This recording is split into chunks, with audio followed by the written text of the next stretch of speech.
La base en nous pour la vie triomphante est l'œuvre de la croix, mettant ainsi de côté tout ce qui est naturel, tout ce qui concerne notre volonté propre, tout ce qui concerne nos désirs, nos aspirations charnelles, mondaines. C'est pour cela qu'il n'y a rien que l'ennemi ne haïsse plus que la croix, où nous rejetons tout ce qui est de ce monde pour être en communion avec l'Esprit, être en communion avec le Seigneur. Nous devons chercher à libérer notre pensée de toutes les fausses conceptions au sujet de la croix. Trop souvent, il y a eu ce type de réaction. Oh, c'est la croix. Mais c'est la mort. La mort. La mort. L'œuvre de la croix, de manière subjective, conduit toujours à la mort. C'est pour cette raison que nous avons déjà mentionné qu'il est tellement important pour nous de reconnaître que ce n'est pas cette mort qui nous détruit, mais que par elle, le chemin pour une plénitude plus grande de vie est ouvert.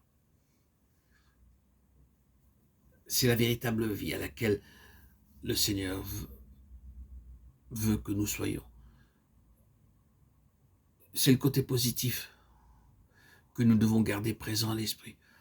Non pas le fait que nous devons être constamment exclus, éliminés, mais bien celui de la nécessité que cela soit fait en nous, pour que le Seigneur puisse agir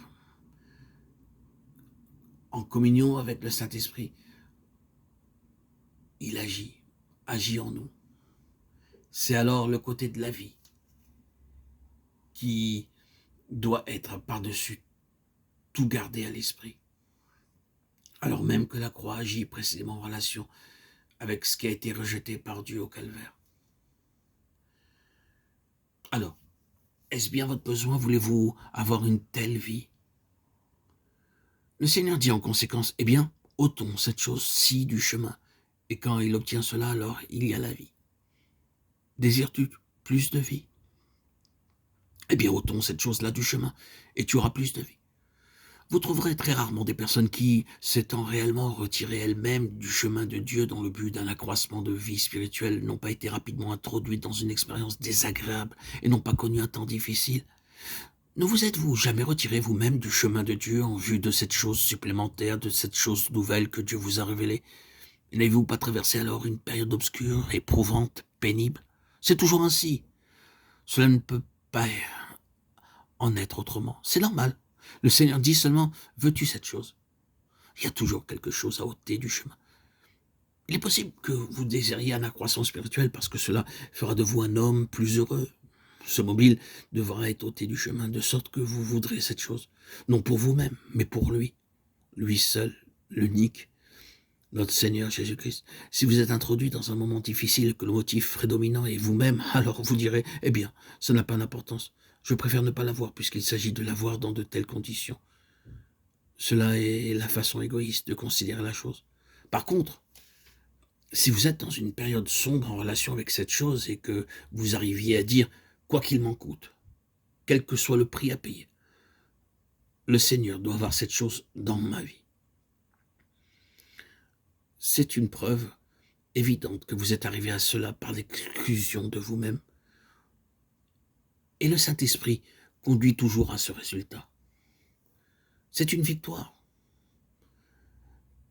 C'est la vie qu'il recherche, la vie plus abondante, et cela réalisé uniquement en nous ramenant encore et encore à la croix.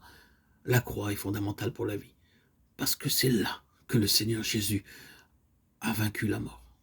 Et c'est à la croix qu'il dispense la vie pour les saints.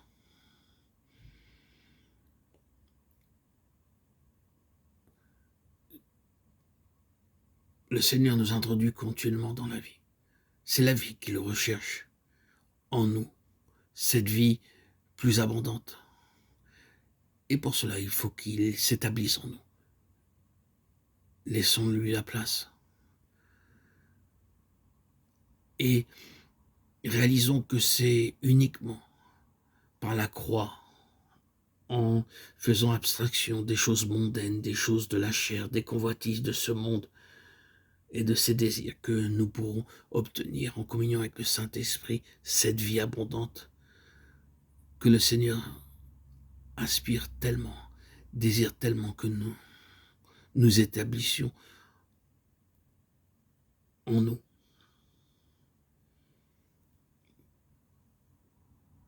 Ainsi, notre vie dans notre corps sera de plus en plus riche et abondante, féconde.